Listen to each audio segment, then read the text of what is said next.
Hello and welcome to the first MDI and ICFJ hosted webinar. I am so excited to be your host today. My name is Lekas. I am a journalist and communications manager at Media Diversity Institute, and we are absolutely thrilled to be collaborating with the International Center for Journalism to host this important webinar called Newsroom Diversity Beyond the Numbers. Just a reminder, this is a part of a series of the Global Health Crisis Reporting Forum, and if you would like to join that group, just search it on Facebook or go to icfj.org for more information. So let's get started. As the Black Lives Matter movement forces a reckoning on structural racism around the world, the journalism industry has been forced to finally review its own diversity problems, something that has absolutely always been there, what with the UK media being something like 94% white and US media not much better. And these numbers don't even begin to show the realities of what it means to be working in journalism as a journalist of color.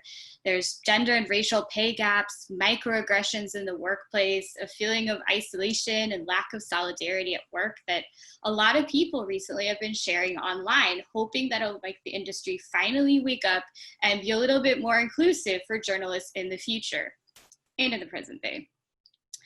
So now having this conversation is critical to the future of who tells the stories of our world. Are we going to continue as is, or are we going to be working to ensure that our newsrooms, that our journalism is accurately reflecting society, and that the range of experiences that come with the intersections of racial, religious, gender, class, and many more identities are actually represented?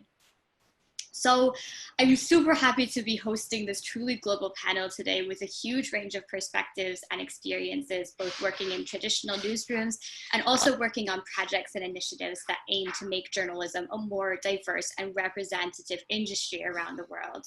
So first we have Tory Parrish. She's a business reporter at Newsday and also the regional director of the National Association of Black Journalists in the US. Next, we have Choudhary. He's an Indian journalist and the founder of CGNet Swara, a really interesting initiative that raises marginalized voices in India. And after that, Frans Jennekens, a Dutch journalist who spent many years working as a journalist himself in newsrooms before assuming his current position as the head of diversity at the Dutch public broadcaster NTR. And last but not least, of course, the award-winning Syrian journalist Zaina Erhaim. She's the communications manager at IWPR, that's the Institute for War and Peace Reporting. And she's done a lot of work with Syrian female journalists specifically to highlight those crucial and often untold stories of women living through and surviving the Syrian civil war. So welcome everyone. Thank you so much for joining us. And before we get started, just to let you know, if you have any questions during this discussion, please post them in the Zoom chat. And also, of course, as a Media Diversity Institute, we tried to make this panel as representative as possible, but of course, we're limited in our ability to do that. So if anyone watching right now has experiences that they want to share that aren't necessarily a question or something like that, feel free to write that as well if you want that to be part of the conversation, and we'll make sure that we get to it and make it part of our conversation. So now we can start. So first, I would love to go around this virtual table and have you all share a bit more about yourselves and how you engage with diversity and journalism in your work. And maybe we can start with you, Tory. Okay. Hi, everyone. Thank you for having me on this panel. I think it's a really important topic. As you said, Anna, I am a business reporter at Newsday, which is on Long Island, which is the metro area of New York City. And also I'm Region 1 director for the National Association of Black Journalists. And Region 1 is basically the East Coast. So that's basically, I am the liaison between the board of directors and presidents of NABJ chapters from Virginia to Maine. So that's 33 chapters. 23 are student chapters at colleges, and then 10 are professional chapters. And so one of the ways that I engage is, one, to be a support system to my chapter. So one of the main goals of an NABJ chapter is advocacy. You advocate for fair coverage of Black communities, and you advocate for diversity in newsrooms and fair treatment of journalists of color. So that's one of the main things. So that's a constant, and every day I'm engaging with those chapters. What are we doing? How are you advocating? Are you getting the support you need? How can I help you do that to really propel your mission forward in that way?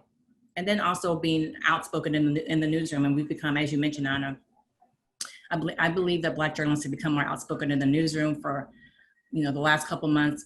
We feel like we're more empowered to speak up, and that definitely is going on in Newsday's newsroom. I can speak for my own newsroom. It's definitely those conversations are going on about coverage, about diversity, about hiring, and really important about hiring diversity of diverse people at the management level.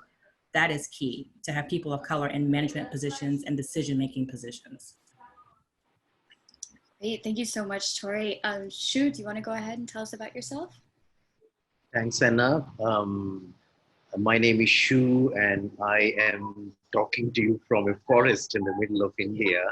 And this is wonderful that we have internet, though I don't have broadband here.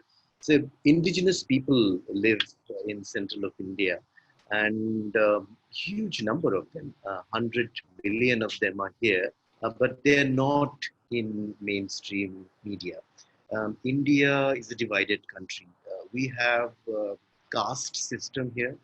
Around 20% of India is, we call them upper caste.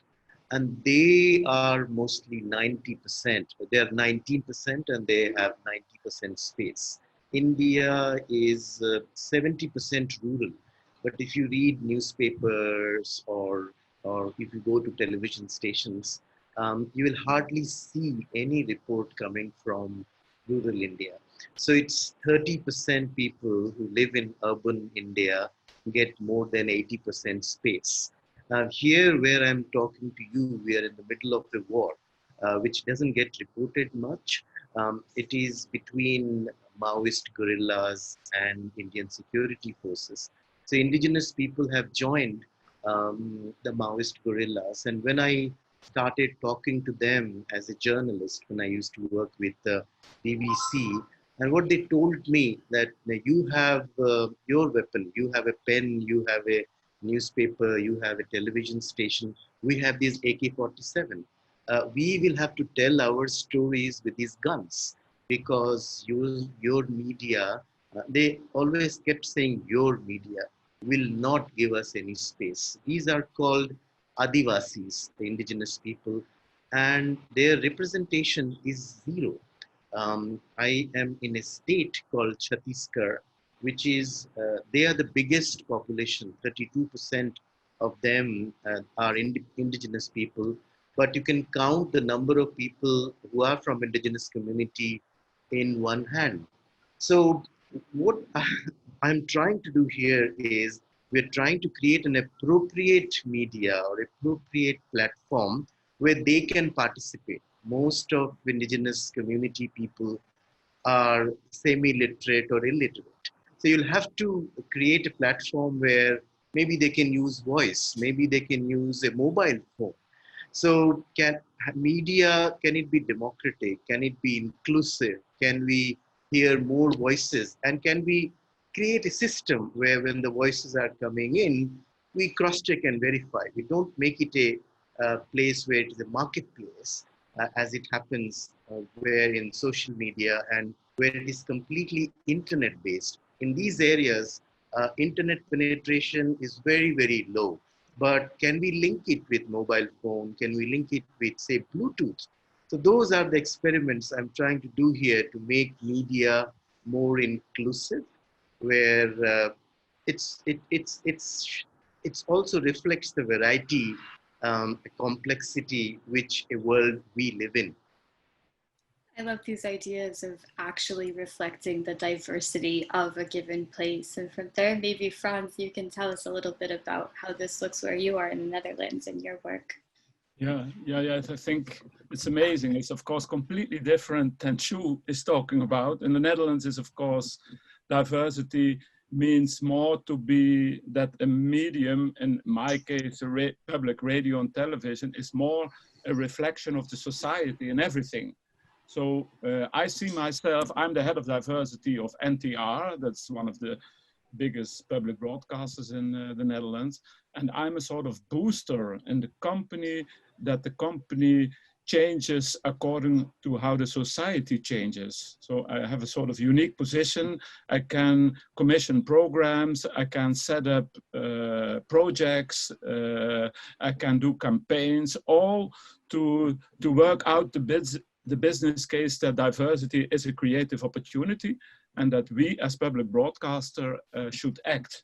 I think my slogan is always diversify or die, because, and I think at the moment they are dying, the public broadcasters in the Western world. And I think that is really terrible, and we should be proud in the democracy to have a public broadcaster as an independent watchdog, but this watchdog must really be there for everybody and reflect everybody and give voices to everybody as well, in front of the camera as behind of the camera. I think that's what I tried to do with, for instance, I said of an unconscious bias campaign where everyone has to be participating in setting up. I have the mandate to set up programs if I think these programs are missing in the system. So, and I think we advance, it goes slowly, but compared to other public broadcasters in Europe, I think we are already, our workforce at the moment is around like 10% is of a non-Western background. In the society, it's like 12%. So in that way, I think we should be like 20% to be a good example. So we have a completely different kind of discussions, of course, than Shu has. We try to do our best, but of course, it's going very slowly, and it takes a lot of time. But if the media, especially even if my company doesn't act, if they don't set steps more than they do now, I think in the end, there will be history. And that happens already with social media and everything. And I think that's a pity, because a public broadcaster, in my view, is essential in democracy to counter the powers of the commercialism, the powers of the money, the powers of the man who think they know how the world is. So I'm in that way very committed. I want to come back and ask you so many questions about what you just said. But Zaina, can you tell us a little bit about how some of these ideas show up for you in your work, both in and with the Middle East? Okay, being raised in Syria, I was actually raised to believe that discrimination is like common sense, is something that we just have to deal with. Like in Syria, speaking about Kurdish or even speaking Kurdish as a Kurdish people was forbidden. They were not allowed to learn Kurdish at schools. We were not allowed to learn about other sects. We hardly interacted within provinces. So the idea of even diversity within the same community, the same religious, the same groups, everything was pretty much new to me, and many of it was even criminalized. So to be able to like get out of this mindset and then accept diversity, understand diversity, and then being a journalist, was advocating for it, was a journey for me.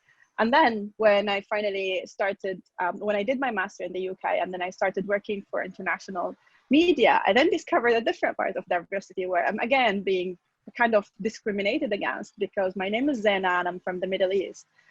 In many events until now, and I've been working as a journalist for 15 years, I have an MA from a British university, but when I'm being introduced by some moderator, they would say a citizen journalist from Syria, because in their mind, I can't be but a citizen journalist despite being graduated from a Western university.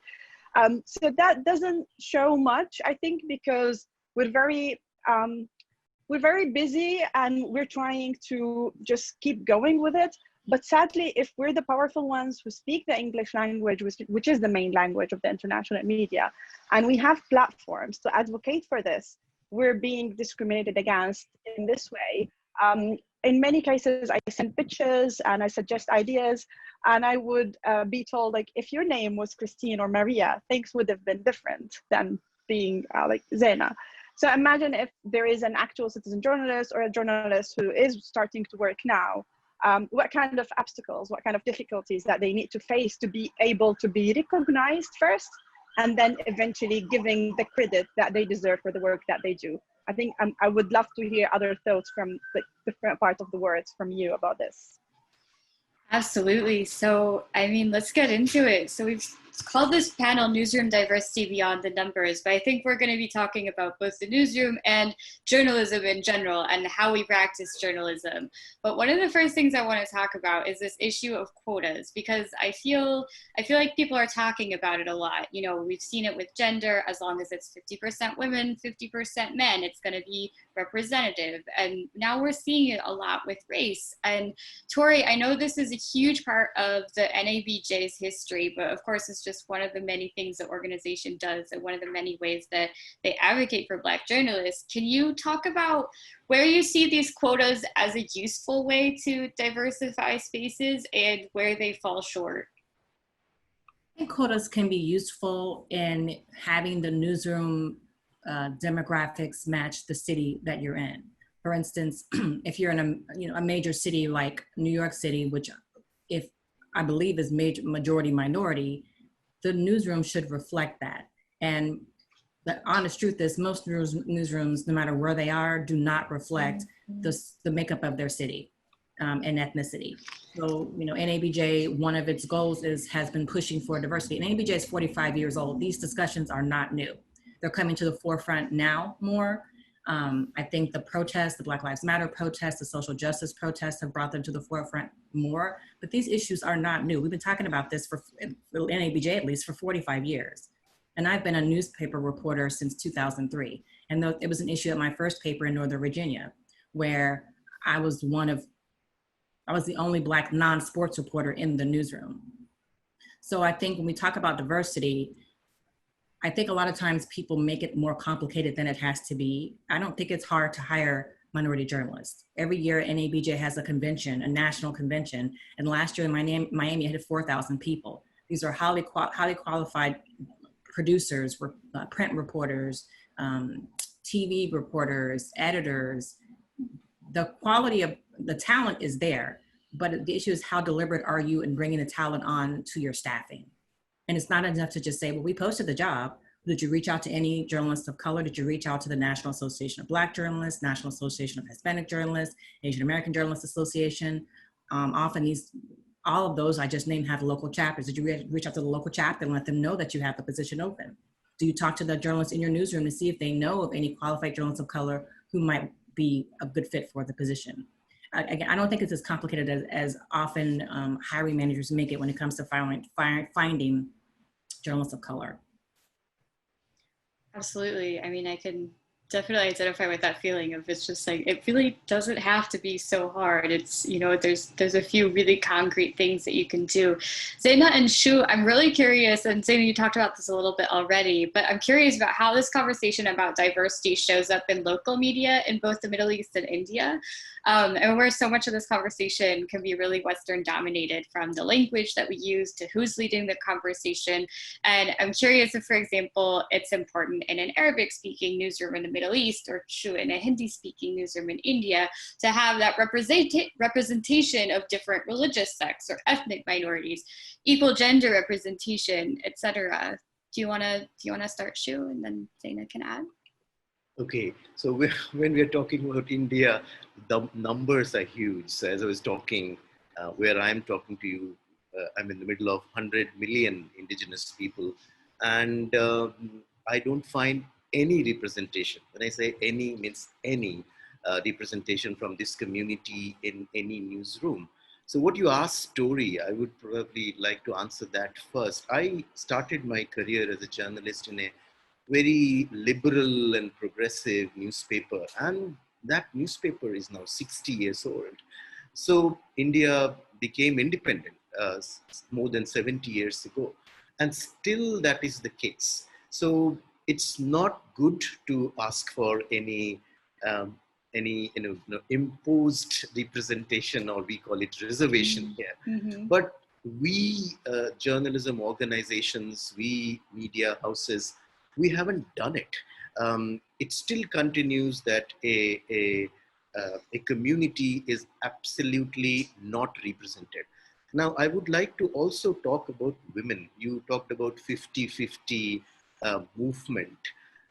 India has lots of women as journalists, but if you look at them, 100% of them are urban, 100% of them are well educated.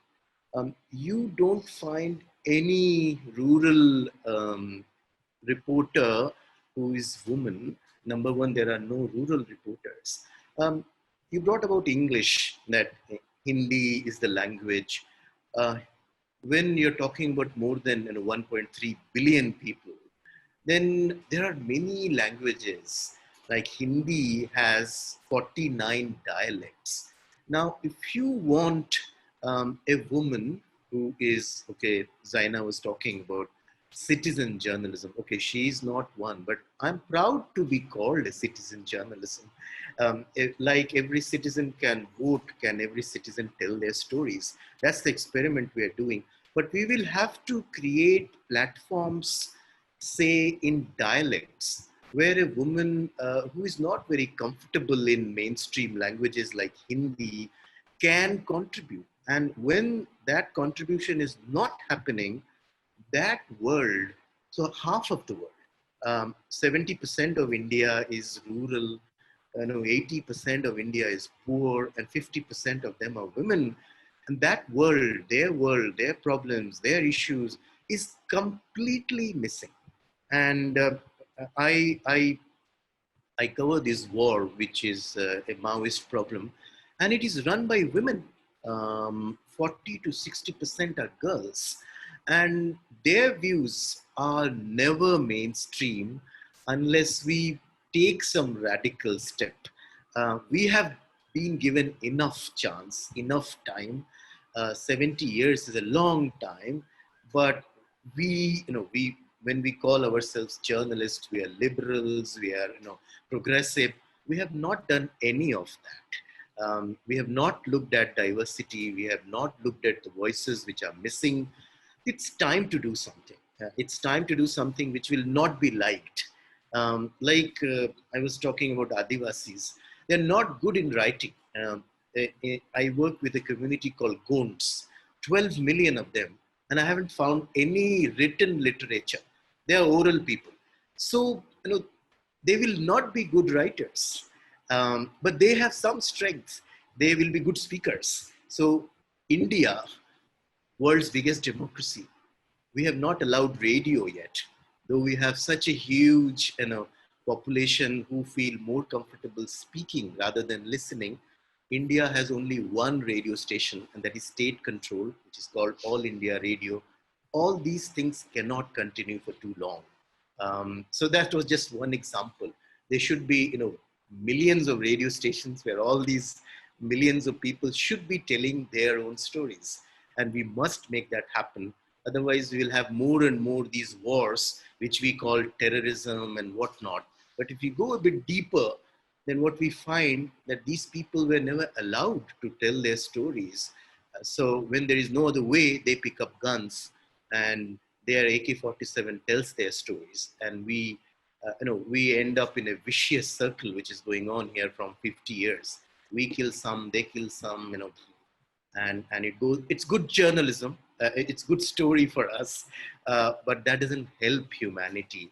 We need to do better journalism. We need to create more inclusive platforms, which will give more space to a diverse world we live in. Absolutely. Thanks for sharing that example. Zaina, I'm wondering, what do you think? Do you think that the enormous diversity of the Middle East is, accurately represented in this way? And why or why not? And what impact does it have on the stories that come out of those news outlets? Yeah, well, I agree about the importance of the platforms, but I think mainly the dictatorships, the authoritarian regimes that are controlling the areas are actually not just standing against diversity, they're standing against such platforms, because getting to know whom you're living with, getting to know the other cultures, sects, and ethnicities is going to make a kind of peace. You might be able to unite together, but everyone was raised on fearing the others, and that was their way of controlling the area and keeping everyone silenced. So I think there is it's not just the regular obstacles that we face to diverse our media or our approach, but there is a battle that we need to pass, and especially after the Gulf dispute, where everything became very much polarized. You're either pro-Saudi, Emirates, or you're pro-Qatar. And there is even veto. If you work with such a group supported by this country, you won't be able to apply for other jobs that are supported by the others. And there is the popularism issue. So if you're writing about LGBT in any human way, which is not aggressive, you're gonna be bullied to death. Like a character assassination. You might not be able to do any job in any Arabic media. I see it's very toxic. There are very few and small initiatives that are trying to overcome all of this, and they're trying to work on diversity and human rights, and mainly got support from like NGOs, international NGOs, or European governments, but they're not sustained, and I wouldn't consider them as mainstream. We don't know when this funding might be cut and they will end. But sadly, the mainstream is mainly controlled by those people who are not in favor of diversity, who are not in favor of like exposing this culture or giving people the voices that they should have.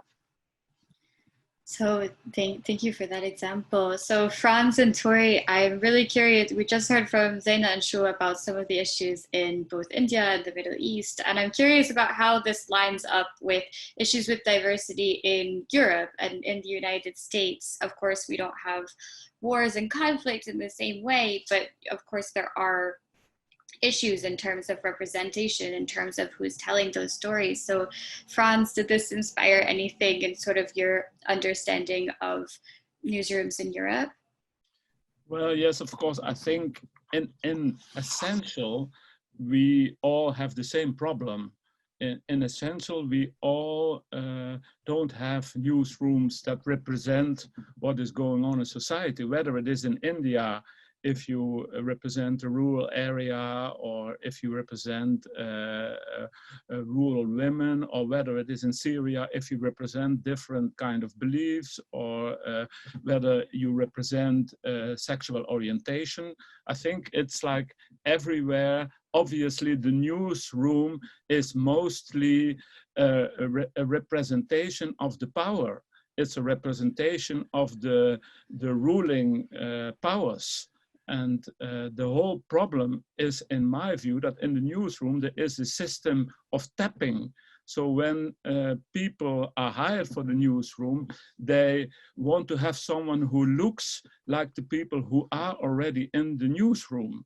And as long as this whole system of tapping is not more or less destroyed, I think it will be very difficult to change a newsroom, because even you can put quota or whatever, and then there is a little bit an effort. And this whole debate about quota and it's already there for many years.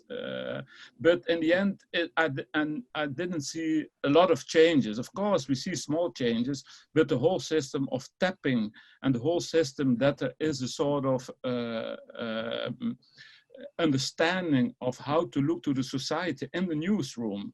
They all look for people who have the same understanding of the news or of the society and who look to themselves. And I think we only can break this down by putting a lot of force from outside, which is happening now with the Black Lives Matters and with the whole debate in society and all that kind of things, and by starting in the companies to talk about the business case, like I said before, that in the end, these newsrooms will kill themselves if they don't want to reflect more the rural area, if they don't want to reflect opinions that are not in line with what the government is saying, if they don't want to reflect how younger people, because that's also a thing, they think now everything happens on social media and they still believe in radio and television. Well, I think then they lose the battle. So in that way, it's a global battle to make the mainstream media more open and more a reflection of society and breaking down the tapping system. I think that is something we all have in common and we have to put all energy in. Thank you so much for saying that, Tory. That reminds me a lot of what you were saying earlier about more Black journalists, more journalists of color in managerial positions. Do you want to elaborate a little bit on that idea and anything else that what the others said inspired you for? Oh, you're muted. Sure, thank you. Yes, and I also want to talk a little bit about what Frans mentioned about people wanting, when there are people of color in newsrooms, you want to see people who look like you, because that has been an issue too, that even when people of color are hired, when they're the only one or one of a very small number, that can make retention hard too, because there's a feeling of, there can be a feeling of isolation. You're the one Black reporter, the one Latino reporter, the one Asian reporter, and it can be very isolating. I've been in that experience in several of my previous newspapers.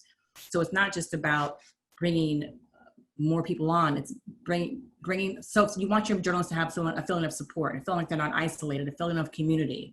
Otherwise you're going to lose them. And I know that has happened at papers, or I'm sure at TV stations too. The question of, what was your other question, Anna? I want to follow up on that. Oh yeah, and if you know, something the others said inspired you. I mean, I have a question for you too, in terms of that issue of people not being supported, that issue of that revolving door because people have a hostile work environment. How does that impact the stories that are told and the stories that aren't? Definitely it impacts. I'm at a previous paper, we had stopped covering we had a reputation of only going to Black neighborhoods when there was crime. And it was absolutely true. Our readership was more suburban. And so that paper followed a really aim to cover suburban areas. And we didn't cover Black neighborhoods until there was a shooting, or until school test scores came out. And if they were bad test scores, then we were calling. Well, if you only cover a community when something bad happens, what do you think happens when you try to call and speak to someone about something important? School test scores coming out, or community development. The people don't trust you because they haven't seen you. You haven't established those relationships, and you're an outsider. And so we were fairly labeled outsiders by those communities. There was no relationship there. And it's a back and forth too, because if you have those relationships, when something does happen, they'll remember you. Oh, I remember Tory came out to cover our community development meeting, our community block party, our school, back to school, whatever. I remember Tory came out, well, there's something more serious going on. Let me give her a call. It's really hard to cover a community when you only swoop in when bad things happen. And that has been a problem with media for centuries, and all over the country. Like, we talk about diversity, but it has to be also more than diversity of staff, diversity in coverage too. And if you have diversity in staff, you can have people who can speak up in management positions. Again, that's key. Because I'm just a reporter, I speak up, but there's more weight when it comes from management to say, maybe we didn't cover that fairly. Did we get all voices heard in that story? Did we reach out to everybody? Cultural understanding of things that maybe a white editor and reporter, those cultural things that they might not pick up on that a person of color would. Absolutely. I mean, did you want to continue? Yeah, because they're from that community. Yeah.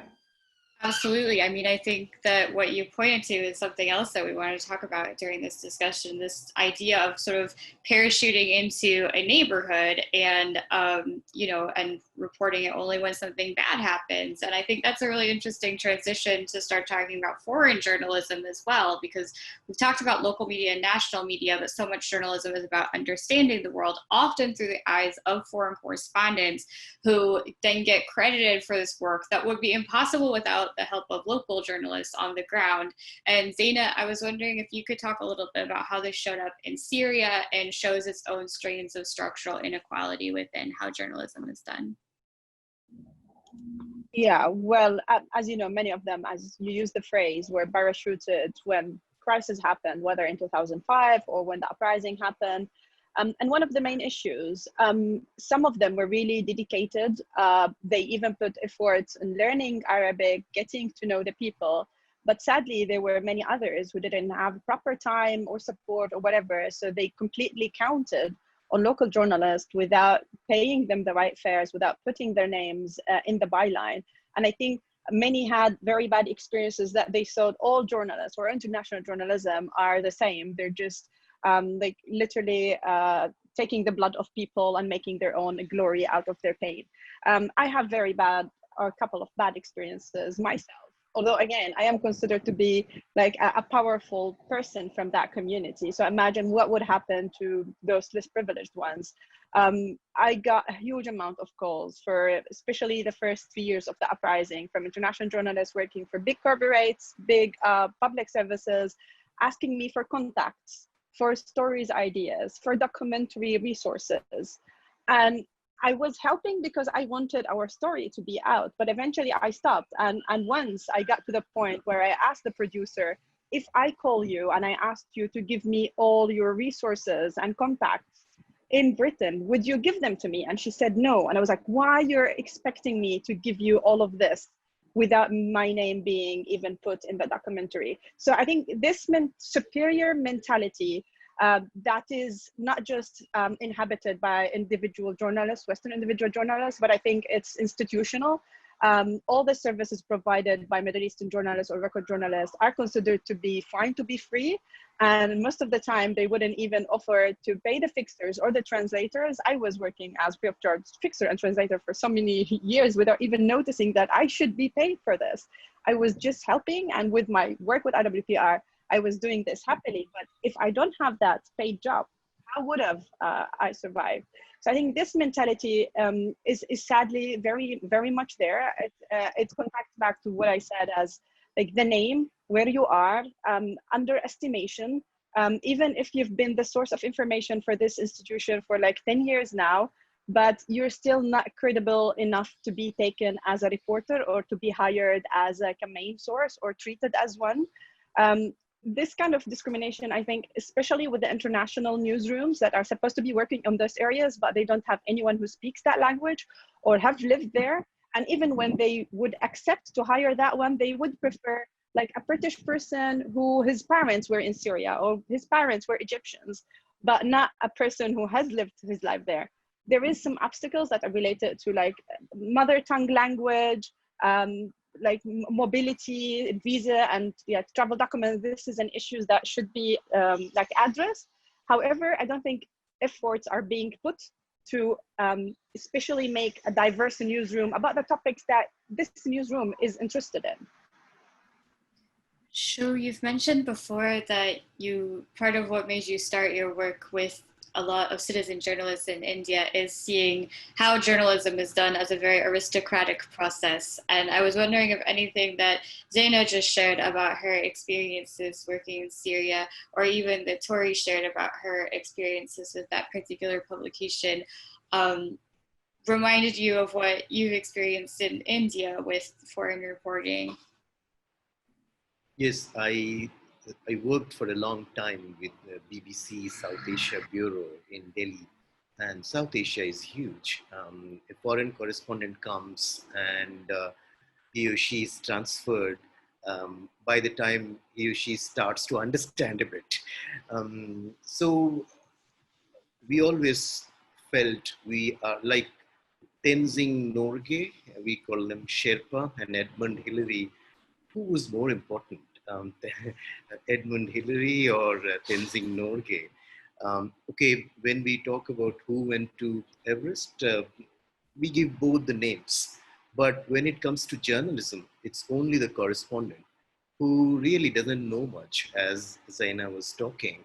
So you are all the contact, you know the story, you take risk. Like I have been in so many instances where, oh, it is too dangerous for a Gora is a white person in India, to go. So, okay, there's no problem for me. I'll go out, do the filming, come back.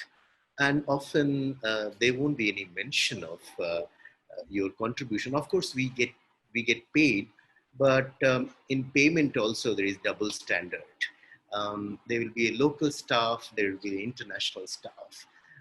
Though you understand that you're contributing not less than what a person who speaks better English than you, and he may be a fantastic journalist in his or her environment. If I go to Nigeria, I will know nothing, and it will take me 3 years to understand the politics, and by the time I'm transferred, but all the credit goes to me, and it will be unfair. So it is an unfair world. There's fixer. It's a very British word. And in India, it has very, very derogatory meaning. But that's what we are called. We are there to fix things, to take risk. So many BBC journalists have told me, and they were honest, that you are as good as your fixer. You don't know the language, you don't know the area, you know very little about the story. And it's not your fault because you are parachuting all the time. Today you are here, in 1 year's time. And these are all complex stories. We live in complex world. If anybody says, I know India, you should be away from that person with a barge pole, because it's a complex place, it's complex stories. But yeah, so these are real issues. Like we're talking about diversity, there won't be good journalism if there are no fixers. And these fixers should be respected, should be given their due, and that's not given. So Frans, I'm wondering if hearing about, these experiences in the field and stuff, what you see from your position as head of diversity in charge of making content more diverse, if you have any ideas about what can be done to make people have better experiences in the field, make people paid equally, not treated poorly, etc. If it, triggers any inspiration for you. Yeah. Well, I think it's very important that everyone speaks out. And of course, like I said before, it is a battle. It is a battle about power. And of course, people who have their positions, and this whole system of a foreign correspondent who gets £100,000 for his position and works with local journalists who get £10,000 and do much more work, is of course, that's colonization. That's ridiculous. But that's how their business model works, and that's how they're doing it for 50 or 60 years. So I think the only thing you can break that if everyone refuses to do like that. But of course, that is also not a realistic situation. There will always be journalists in India who will help this English correspondent because you want to work for the BBC, and the BBC gives you a sort of position. But so I think in the end, it's a struggle for journalists to have equal payment. And I think what I do of head of diversity, for instance, we also had pay gaps between women in the same position as men. That women got like 15% less than the man in the same position.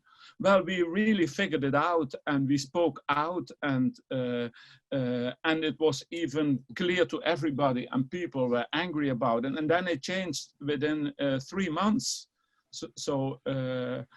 I think, but of course that is just in one broadcaster in the Netherlands, but this whole system of correspondent who use the local journalists for a fraction of the money they get themselves, that's of course how it works internationally already for hundreds of years. That's how the Dutch got rich with the colonialism. Of course, they use local people who don't get paid anything, and all the revenues went to Amsterdam. And that's how the English did in the whole world, the Portuguese. That's how Silicon Valley is working now. Why do you think Facebook, we are now on Facebook, but Facebook sits in the Philippines. Why do they have their centers in the Philippines? Because it's cheap and because it's low rents. And that's of course how institutional inequality works in the international media. And I think it only can be stopped by mentioning it, by naming and shaming. And that's why I am personally very critical to Facebook, to Twitter, to Zoom. We are now on Zoom. All these institutes are built on inequality, and they are built on institutional inequality because that's their business model. They go to places where it is the cheapest, where it is the most bad circumstances. Yeah, and of course, I only can speak out and we can report about it. And locally, I think, like in the Netherlands, when you hear it, it should be called out. I really believe in the naming of shaming. That's what the Black Lives Matter movement is also doing. Just do naming and shaming. talk about everything, and then of course fight for it to change, but it will not be easy. You have to do it a long time. You have to go on, because existing powers are of course very much working together to maintain the system. It is a very diverse, complicated situation, but I think it can be changed. Like I said before, I see already changes at the BBC. A good example is Channel 4 in the United Kingdom. In our country, we have radio stations who make a difference. There are television stations. I think there is something going on in the world, and people speak out more now, and people start to set up their own business, and that is okay. That's what I say. You die if you don't do. Just start your own initiative on Facebook, on this terrible Facebook. Maybe you should develop your own social network and not put in all your energy and the money goes to Silicon Valley, because that's also, of course, one of the big things. I believe the whole balance in the media is total unequal in everything. And it only can be changed when everyone in India or in the US or in Europe speaks out, and all the time keep on saying it and doing it for years and for years, because this kind of processes, in my view, change only over the years. Like it took 50 years for gay people to get recognized in some Western media. It's still a big problem in most of the world. But this it took 100 years or even more for women to get election power. Well, I think that's how it works. It took 300 years to end slavery. Well, I mean, but it all changed in the end. So in that way, I'm an optimistic person. I don't want to be in a depression that it's all a complot and it's all never will. I don't believe in that. I think every individual should act, should speak out, and should put energy in it. And every journalist should see this as a business case, as something that makes his medium stronger. You get more viewers, you get more participants, your base in society will be stronger if you are more diverse and you give more room to different kind of voices and to people who are not the same like yourself. I think something that sounds a little bit like a missionary. Oh, it's fine. We're all missionaries for the same cause. I mean, I think something that you said really struck me and sort of inspired me from what Zaina and Shu were saying in terms of, it is really important to be, naming and shaming the way the Black Lives Matter movement is doing, the way so many other movements have pushed for more diversity and fairness. But at the same time, it made me think of something that I've kind of seen going on, where now a lot of journalists of color are being sort of expected to do this work of diversifying their workplaces for free, like kind of in a way being like the fixers of diversity, unpaid, without an extra consulting fee, when they're actually doing something quite valuable. And Tory, I was wondering what your thoughts on that was. Repeat that. You went on a little bit, Anna. I didn't hear that. Oh, yeah, sure. So I think right now, as much as this whole naming and shaming thing is really, really important, I think right now there's a lot of journalists of color who are being asked to do that work within their organizations for free, not being compensated for it, not even having people see that that is a lot of emotional labor and just logistical, intellectual labor, and in a way it's like they're the fixers of diversity. And I was wondering if you agreed and what your thoughts on that was, or disagreed with. You mean naming and shaming as in kind of outing their employers for not necessarily naming and shaming in terms of outing their employers, but more that right now, because of the Black Lives Matter movement, there are a lot of institutions that are saying, oh, we have a diversity problem, but then taking the token Black journalist, the token Latino journalist, and saying like, okay, what do we do to get diverse really fast? And like not realizing that this is quite a job in and of itself that takes everyone. I think that's a double-edged sword.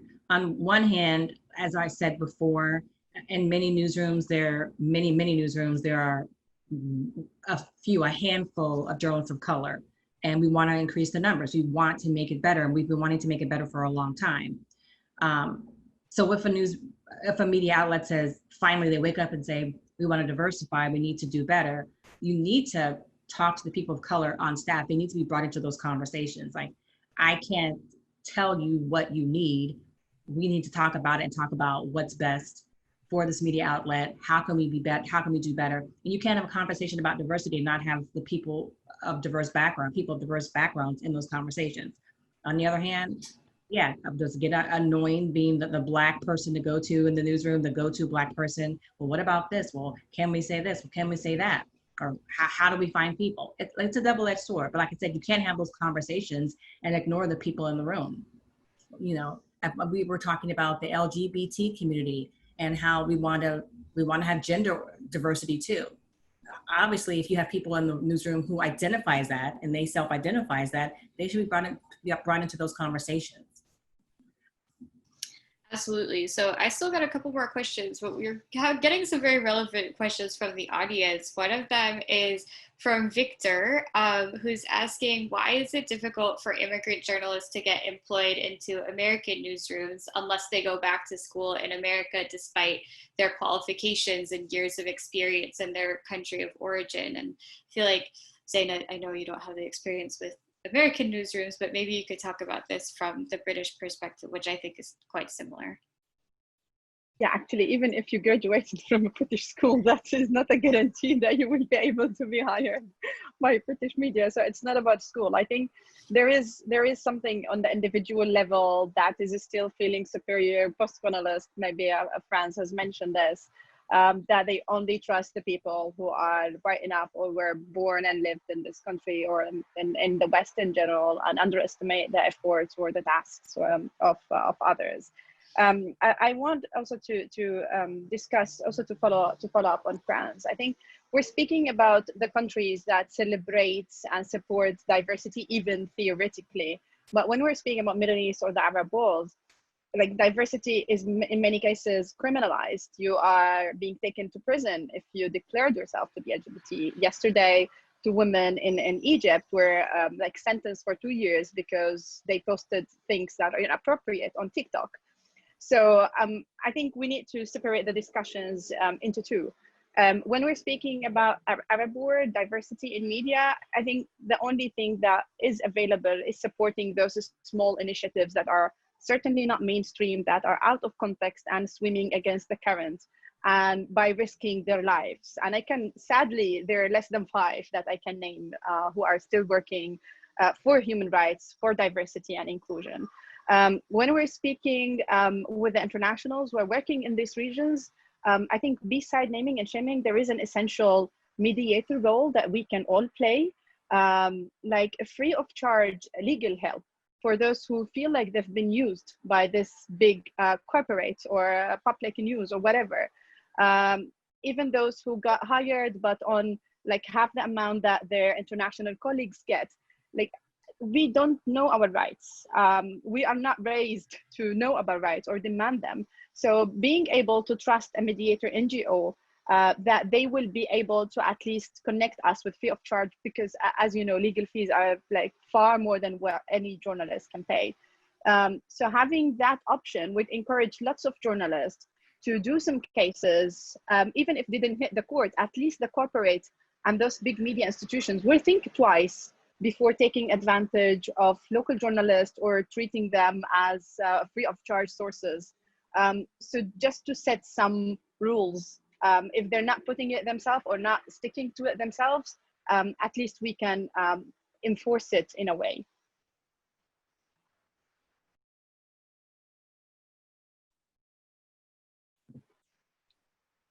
And now you're frozen, I think. Yeah, I don't know. I still can hear you, Zaina. I think Anna is frozen. No, yeah, but and Shu and Tory not. Okay, Anna is frozen. But Koye, let's continue. I think I agree with you that we should support as much as possible the initiatives in the, like in the Middle East or in Asia, who or in Africa, who are critical and naming everything, because I think what is happening in Egypt, they kill, of course, everything that is not in line of what the government wants. People take a lot of risk, and we should be proud these people there to do this. In my view, there should be as much as international support as possible to help them. Hi, sorry everyone, I got cut out of my internet for a moment. Okay. So sorry about that. Just to jump back in, sorry, Frans, I didn't mean to interrupt you. I just want to apologize. No, I just said to Zaina on her reaction that about the small initiatives you have everywhere, which want to be diverse and who are very much in danger. I think we as an international community should support these kind of small initiatives as much as possible.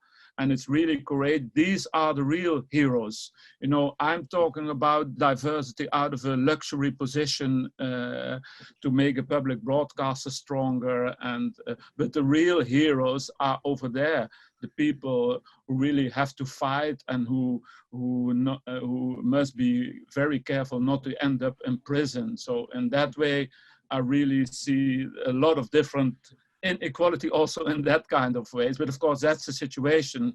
I'm living in the Netherlands and someone else is living in Egypt or in Bangladesh or in Russia. I mean, look to what is happening in Russia. It's quite complicated to take all kind of diversity, but the little journalistic initiatives that really try to speak out, the radio stations who try to speak out, artists who speak out, I think there should be as much as possible supported everywhere in the world. Absolutely. My colleague Mileta Pesic at Media Diversity Institute has an interesting question for some of you, which is how much do media decision makers, that being general managers, editors, etc., how much are they aware of their own unconscious bias when it comes to hiring staff from diverse backgrounds? Tory, do you have any thoughts about this? I'm not sure. I'm not sure how aware they are. I think that it's being, as we have these conversations, I think it's being talked about more. And if they weren't aware, they're more likely to be told about it. I think, as we've been saying this whole conversation, a lot of things that weren't new that we've been talking about for years are being talked about more. And maybe I think people, journalists of color, and also not journalists who are not of color, are just more vocal about it now. So, and more likely to raise issues that, you know, you might have an editor who might not know he had bias in how something was covered or how something was assigned to a reporter, the editing process that took place, the photos. You know, there's been issues recently with should mug shots be shown, because suspects of color are treated differently in media than suspects who are not of color. So I think they're being made more about it. The conversations are happening more. You can't fix the problem if you don't talk about it. The problem is not new, but I think it's being talked about more. Yeah, and I know, Frans, you've mentioned that you've been involved in a lot of unconscious bias trainings. I was wondering if you had any thoughts about this as well. No, yeah, I think unconscious bias is essential to talk about if you talk about diversity. Because like we all know, we have here behind our ears this little amygdala, and the amygdala, that's this little thing in your body that tells you what to trust and what not to trust, and that tells you when you're safe and when you're not safe. And we all learn from the beginning, from our mother and from our little small family, what is danger and what is not. And of course, it's all in that little world where you learn your own bias, and later on they become unconscious bias. So if you in the first years of your life think that women are only there for giving you food and helping you and caring for you, well, that is your bias, and then you see women like that. So if no one learns you that women even can be better in a lot of things than men are, and that maybe the woman is the strongest part in the world, yeah, then of course you don't know it. So I think every manager everywhere, and that is global, because even a manager on the most diverse institute in the world has his or her own unconscious bias. So everyone has to talk about this every year around. In my view, there should be in your life a permanent unconscious bias campaign, because the society around you changes all the time.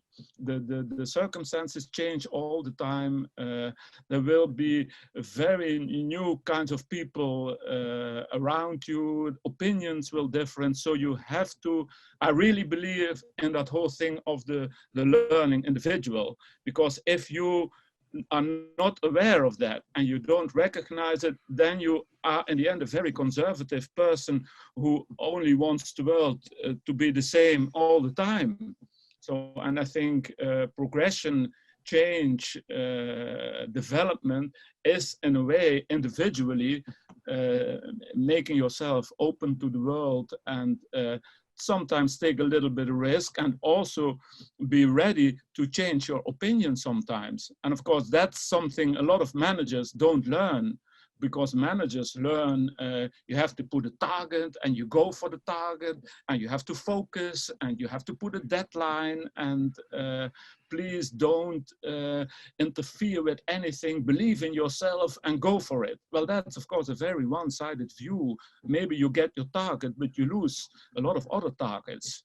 So I really believe in the concept of a permanent unconscious bias training in all media companies. And we at NTR, we are doing that. I think NTR and Channel 4 in the UK, we have what we call a sort of strategic approach that we do year-round unconscious bias things. And we organize events, we make newsletters. All the time we keep on questioning, is that what we are doing? Is that okay or is it not? And what do we think about this? And what are our neighbors doing? And what are they doing in France? And why are the Polish media as they are now? So we keep on questioning all the time. And I think that is important. That is one of the tools to make development in a stronger newsroom and in a more diverse newsroom, I think. I think that brings us to my next question, which is about sort of the business case for diversity, as you've mentioned. And so, of course, one of the really obvious answers to many of these diversity issues is, of course, hire more journalists, tell more stories, work in abundance. But the reality is, even long before the COVID-19 pandemic, journalism budgets were being slashed, and the pandemic at this moment that we're in right now has only made it worse. And I know, Frans, you've mentioned before that you see diversity as a form of survival. And can you tell us a little bit more about that business case? Yeah, I think it is a business case on the one hand to get a better position in society and to find new groups, but it is also a creative business case. I think we miss stories, we miss films, we miss content because we only tell the stories that we know and the stories the guy or the woman next to me knows. We miss a lot of stories in society and around us. And that is of course happening. Now a lot of people who have different kind of stories go to the social media and make their own story. They don't go to the traditional media anymore. And that's of course worrying, because then it doesn't change. So I really believe we have to do all the time renew ourselves and find out new kind of concepts of programs or projects, or I don't believe in this long-term running shows where all this traditional media, they are happy and they're happy if something 10 years is going on. But I think that's again the very old-fashioned way of thinking. I think you have to ask yourself every year, is this still the thing that is the most creative thing I can do? Is this challenging me? Is this something open? Is this recognized in society? Otherwise, again, you only reach the old existing audience that is already there for many years. And that's also, of course, okay. I don't want to say anything about existing audience. But I think the challenges to make it broader, to make it more open. And I think diversity is there a keystone. Diversity and unconscious bias are keys to do this. So I can only plea that everyone starts to doing this and that all managers are convinced of this. We've got another question from the audience. Do you think that the traditional way in which media implements and tries to achieve diversity, in a way asserting certain stereotypes about certain components of the society, is that media expect this person or a group of people to be representative of a whole community's needs or concerns, etc.? Shu, are you interested in taking on that question? I didn't get you. Can you repeat? Oh, that? yeah. So basically, do you think that the traditional way that media tries to achieve diversity, in a way asserting certain stereotypes about groups, let me just read this again to sort of, so do you think that, try. Yeah. Do you think that the traditional way that media is trying to achieve diversity expects that this person or group of people is supposed to be representative of their entire community? Do you think that the media is saying, oh, like, let's have an Indian person, for example, and then that Indian person is then expected to represent all of India? We will have to think a bit out of the box. Let me add with what Frans was saying about the business case with some figures from India. In India, we have an explosion of television companies. We have more than 800, I think it could be even more, 24/7 screaming all the time, television stations. But if we have 100 television houses, means houses which has television, guess how many are watching news? It's only 7%. 93% people in India don't find anything useful in news. Because when I asked them, why don't you watch it? So they said, oh, they talk about some Obama, Osama. We don't understand what these are. They are looking for something which will impact their lives. So we are losing the game. 93% people in India are rejecting us. So we'll have to think radically. And to coming to your question, if I got it correct, we will have to come out of this newsroom and maybe make it news world. Like we are talking from all over the world together, technology is helping us. We will have to be democratic, basically. We will have to be inclusive, and that is possible. So we will have to think of a different paradigm. Politics has democratized, aristocracy was good, but as a human race, we have moved from aristocracy to democracy. Similarly, we will have to give space to people's voices, this citizen journalism, and make it responsible. We will have to make platforms and systems so that there is a cross-checking, balancing, but we need to hear more voices. When we only have the mic, when I go out, which I often don't, because as you very rightly said, the budget is cutting every year, and I don't know what's happening after COVID. So we will not have any money to go to the areas where I am talking to you today. We have wonderful internet where I am sitting, not all over. But people can tell their stories. Maybe they cannot tell in perfect English, but we can use machine translation tools.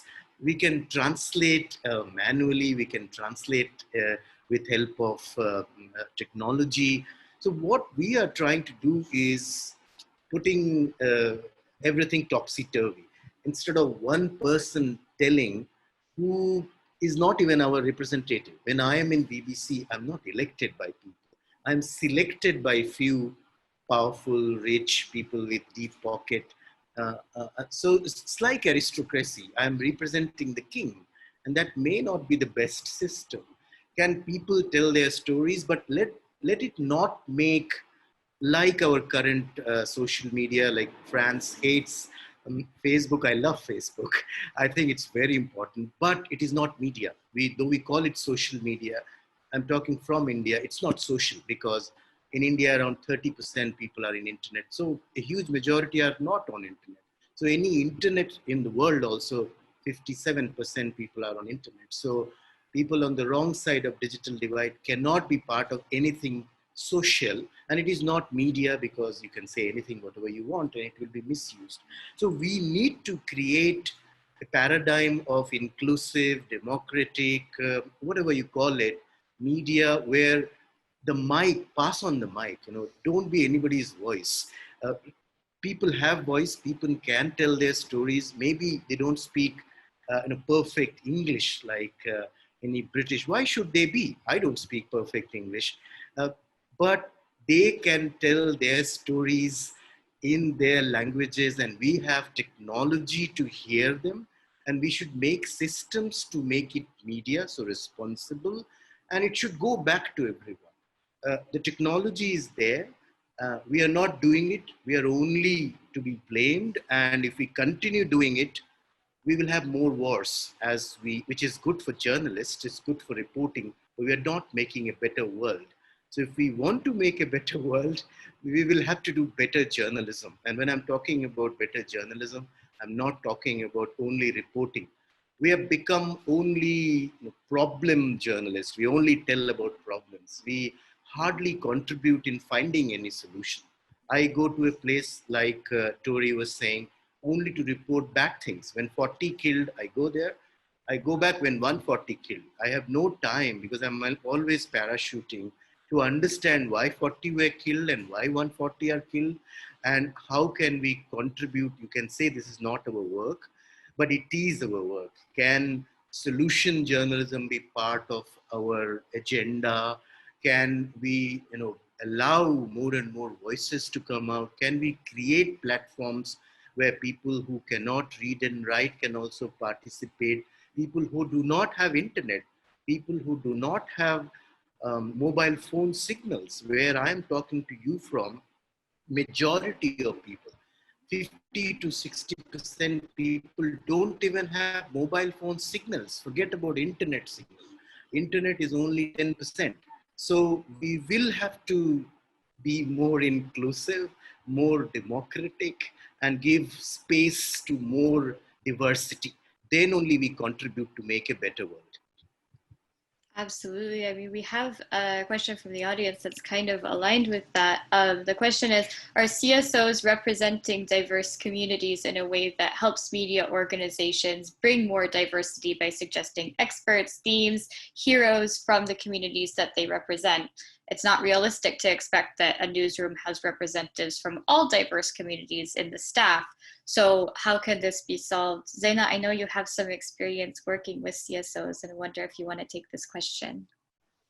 Yeah, actually, before starting this, I think a quick answer to the previous question. I think media institutes or media newsroom would consider a person as a representative for his community if they don't have a local person from that community, because this is the way that you just think within the box. And I think moving into counting more on locals is a way to overcome this financial problems, because with locals, you don't have to pay for all of this extras related to travel, and this might be the only option if the pandemic travel restrictions have continued. So with very small amount of investment in those local voices or resources that you've trust, very basic trainings to accreditation, then you will have reporters who are based on those regions. And I think it is, I don't see why it's not logical to have people from the background. We're like speaking a person who's familiar or have been or is from the Middle East, which is a huge region. We don't need a person from each of these countries because they might have connections.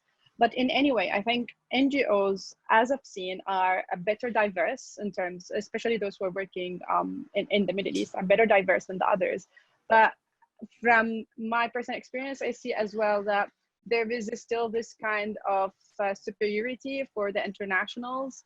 So if an international person speaks Arabic, he will be like appointed on a higher position than an Arabic person who is working from that region. And there are the expats problem.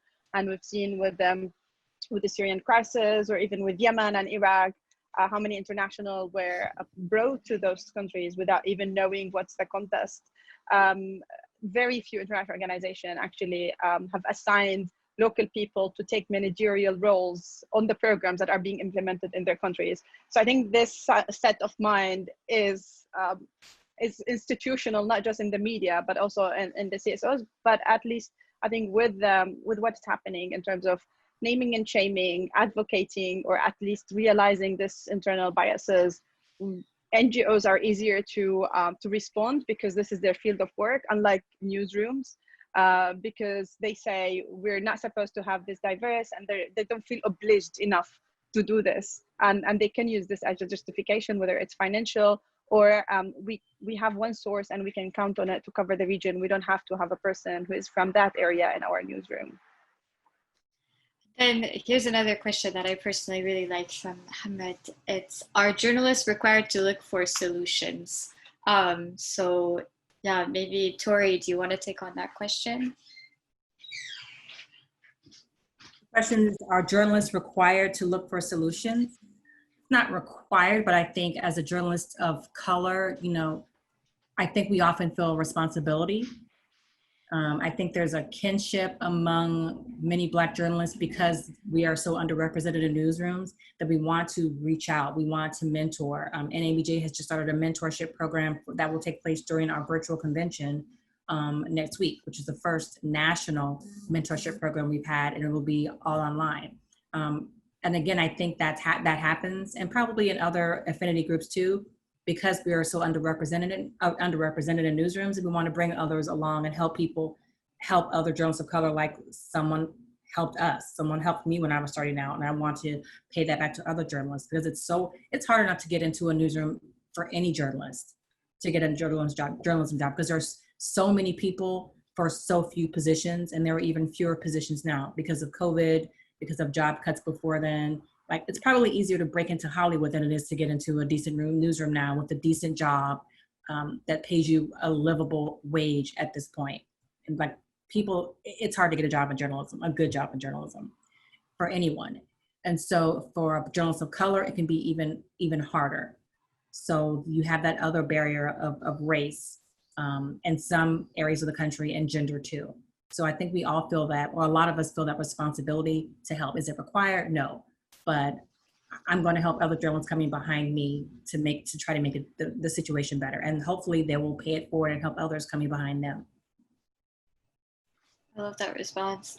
So we have another question from Valentina, which I think might be a great question to actually end on. So she says, so we are clear that better representation, managerial and editing positions is key to hiring and decision-making in terms of more diversity in reporting and higher awareness of biases. In your view, how do we get there? So Frans, do you want to take that? Yeah, how do we get there? I think that's the key question. I think that's where we talked about more than 1 hour. I think we only get there if we are more honest. So like I said, with our own bias, if we take, like Tory says, take more responsibility. If we, like Shu says, are more creative. If we are very clever to set up our own network, because Shu, you said, I hate Facebook. I don't hate Facebook. I hate the institution. I hate the American business model around Facebook. But Facebook as a social tool, it's great. I think that's what journalists should do. We should be more interactive also. You know, a lot of journalists are afraid of their own audience. And to be afraid is a very bad habit for a journalist. You never should be afraid. You should be responsible for what you do, and you should also be strong in what you do and believe what you do. And for that, I think you have to be a sort of open person and also can deal with criticism. Because of course, in an open democratic society, everything you do is critical. And there are always different kind of opinions, and that's no problem. See the challenge of it. That is again this opportunity. I think now we see it only, we want this, like Shu said, the problem programs and only debate and A against B. No, also see difference in opinion, see it as something that where we human beings are built for. I really believe in this whole idea, you say A, I say B, and together we build for C.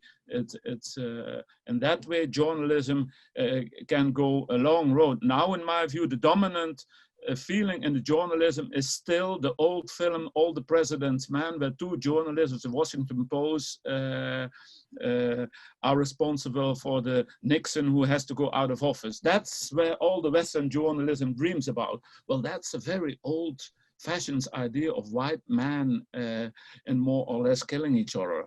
I think journalism nowadays is very much a social activity, is very much an interaction with your audience, and it's also very much being critical about everything around you and don't trust everything what is going on. So learn about yourself, and I think it all starts with yourself.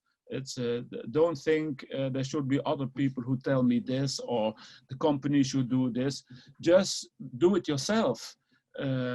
Start your own network if you don't believe in the national network, or yeah, I really believe in starting everything yourself, and the companies. If a lot of people do that, the companies have to move. It's so in that way.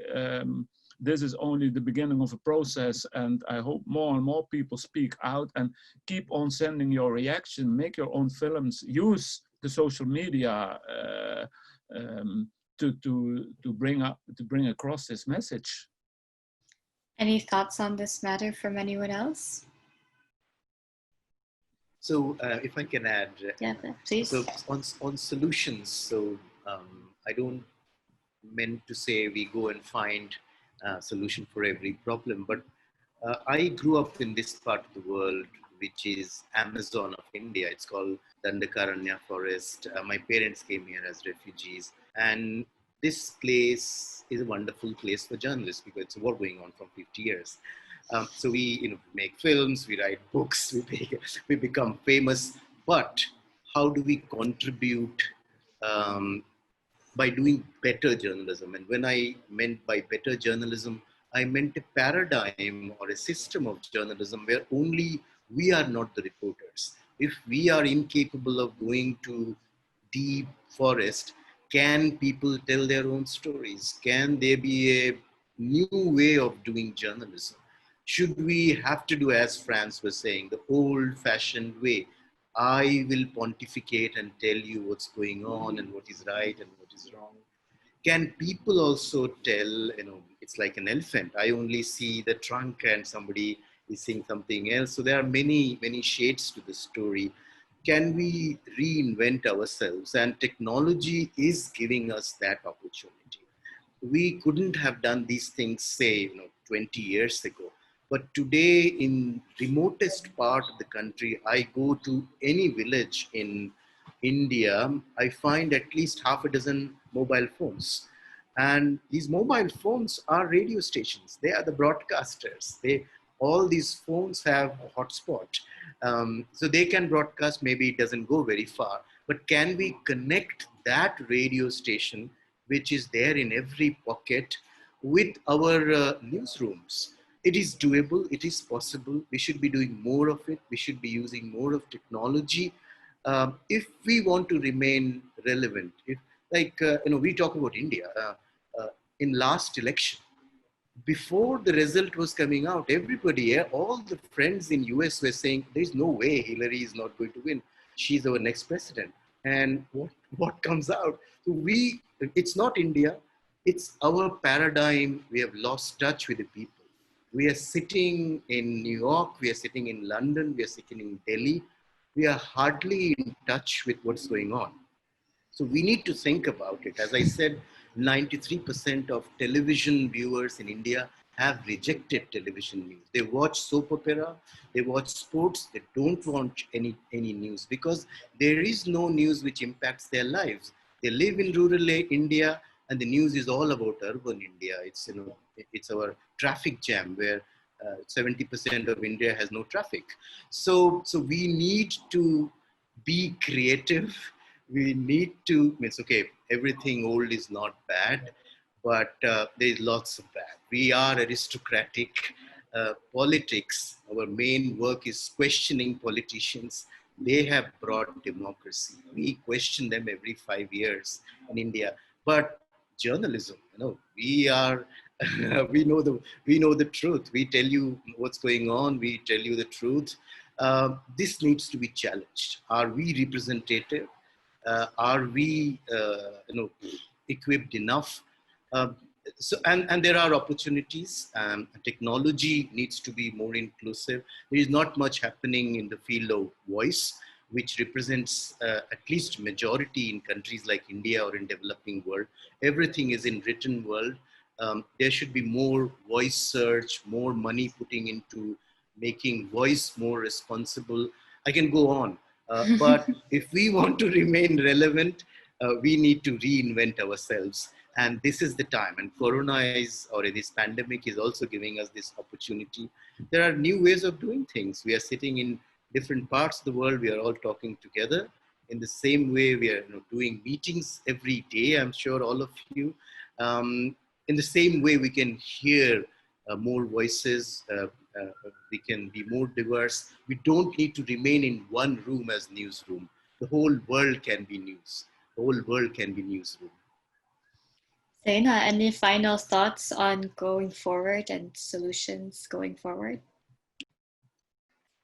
Yeah, I think maybe a coalition of all of these NGOs that are trying to help the Global South journalists in terms of legal support beside the trainings and the capacity building, so we can guarantee that their rights are going to be preserved when it's being violated. I think that would be a great thing. We tried before to do a coalition for safety of journalists from different organizations, but I think the lack of cohesion and budget eventually, we were not able to do so. But if each organization implemented this part within their projects, I think that will be a great help, especially within the current circumstances in the Middle East, where diversity is still being considered as a target and destructive element of the society.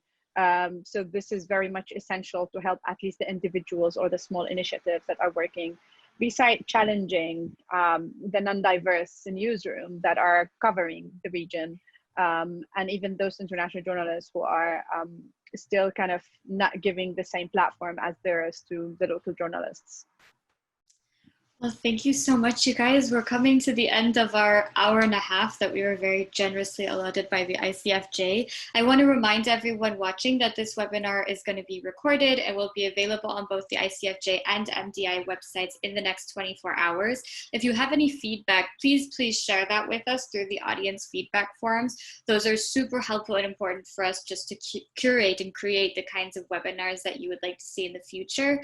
Thank you again so much for joining us today. Thank you to our panelists joining us from literally around the world, as you all said, different countries, different time zones, to share your perspective. And of course, thanks to our colleagues at ICFJ, particularly our producer Stella, for making this webinar possible.